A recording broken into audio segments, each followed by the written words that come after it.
Bapak, Ibu, Saudara-saudari yang terkasih, salam jumpa dan salam sehat dalam video katekese kali ini. Semoga kita bisa belajar bersama beberapa hal yang ada dalam video singkat ini. Dalam video ini saya akan mendampingi kalian dengan materi katekese yang bertolak dari perspektif ekologi. Tentu kalau kita berbicara tentang ekologi, maka kita akan dibawa pada pemikiran ramah lingkungan. Itu jika dilihat dari segi naturalisme tetapi berbeda jika dilihat dari segi humanisme. Dan kalau dilihat dari segi humanisme, maka pikiran kita tidak hanya berhenti pada ramah lingkungan, melainkan ramah kehidupan. Artinya, keramahan kita pada lingkungan bukan untuk lingkungan itu sendiri, tetapi sebenarnya kita sedang meramahkan hidup kita masing-masing. Bapak, Ibu, Saudara-saudari, materi yang akan kita dalami adalah krisis air, krisis rohani. Inspirasi Injil Yohanes bab 7 ayat 37. Latar belakang mengapa saya mengangkat tema ini adalah adanya perubahan curah hujan yang tidak menentu.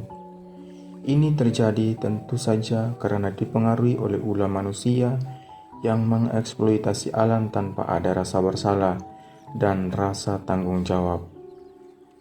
Manusia cenderung mempertahankan prinsip antroposentrismenya, yaitu prinsip yang memandang manusia sebagai pemegang kekuasaan atas semua ciptaan yang ada di atas bumi. Manusia lupa bahwa ada yang namanya ekosistem alam di mana semuanya memiliki saling ketergantungan. Maka, untuk menjaga kestabilan di alam semesta, mestinya manusia tidak menempatkan dirinya sebagai yang paling tertinggi dan utama.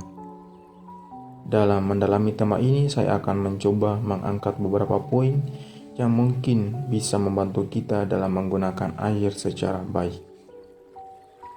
Bapak, Ibu, Saudara-saudari, air adalah sumber kehidupan.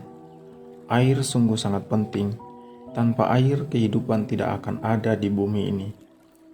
Kebutuhan akan air menjadi semakin meningkat seiring dengan bertambahnya jumlah manusia dan bertambahnya spesies lain.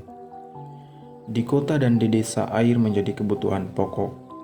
Penggunaan air di sektor domestik mencakup semua kebutuhan rumah tangga, termasuk minum, mandi, sanitasi, dan lain sebagainya. Dalam konteks pertanian, air digunakan untuk irigasi lahan, kebun, dan lahan pertanian lainnya. Kebutuhan air di sektor peternakan digunakan untuk memenuhi keperluan ternak dan perikanan. Sedangkan dalam industri, air digunakan untuk mendukung kegiatan seperti proses manufaktur, aktivitas industri rumah tangga, dan sektor pariwisata.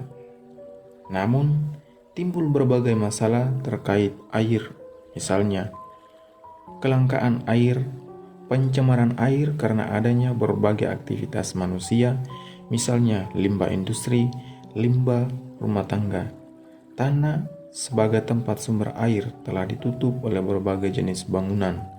Hutan sebagai tempat air berlimpah semakin gundul. Maka yang bisa kita lakukan adalah perlindungan dan pelestarian air, yakni menghemat penggunaan air dan tidak membuang sampah pada saluran air. Selain itu, saya juga menawarkan dua solusi yang mudah dan murah dan bisa dilakukan oleh semua orang. Dua hal itu adalah menanam berbagai pohon yang berumur panjang, dan yang kedua membiasakan diri untuk menghargai setetes air yang kita peroleh. Saya tidak menawarkan penggunaan berbagai inovasi modern karena biaya dan perawatan alat teknologi yang mahal harus diubah. Apabila masyarakat dan pemerintah memiliki biaya yang memadai, bisa membangun bendungan, sumur bor, mesin yang ramah lingkungan, seperti toilet hemat air dan penggunaan sensor pintar pada keran-keran air agar mencegah pemborosan. Pembangunan bendungan juga adalah salah satu solusi meski biayanya mahal.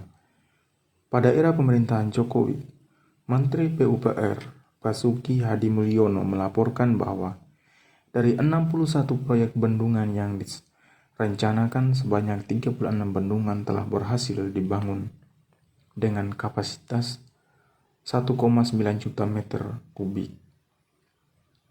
Apabila target penyelesaian semua bendungan yang berjumlah 61 selesai dengan jadwal yang ditentukan, maka wilayah irigasi yang dapat menerima suplai air dari bendungan itu akan meningkat sebesar 19%.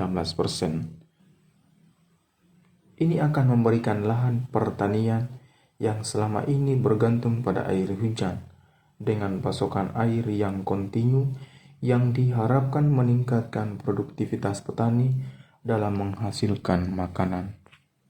Bapak, Ibu, Saudara-saudari, kita tidak bisa menutup mata dan mengatakan air itu tidak penting bagi saya, karena ketika kita berpikir demikian, kita sebenarnya sedang melumpuhkan sikap hemat kita untuk menggunakan air dengan baik. Tuhan Yesus juga mengajarkan secara tidak langsung bahwa air itu penting bagi kehidupan kita. Melalui penginjil Yohanes dalam babnya yang ke-7, ayat ke-37, Yesus mengatakan, "Barang siapa haus, baiklah ia datang kepadaku dan minum." Tuan, engkau tidak punya ember dan sumurnya dalam. Dari mana bisa dapat air kehidupan?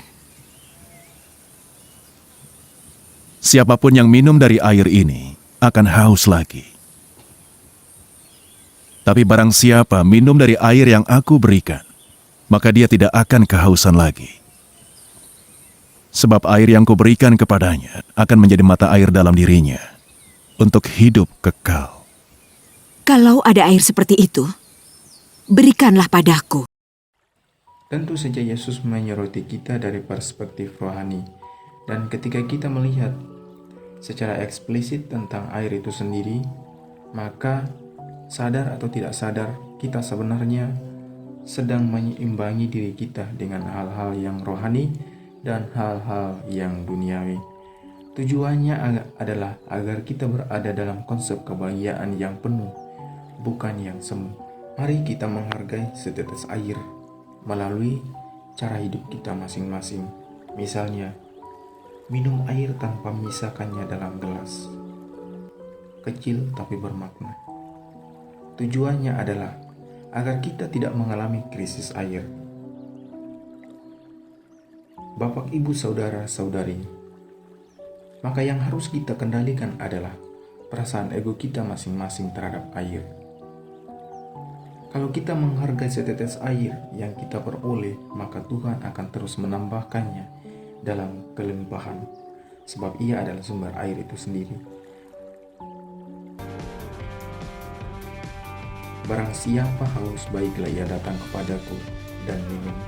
Demikian kata-katanya yang sangat menarik. Tujuan dari kata-kata Yesus ini adalah agar kita tidak mengalami krisis air secara jasmani maupun secara rohani. Maka mari kita menggunakan air dengan baik. Sekian dan terima kasih.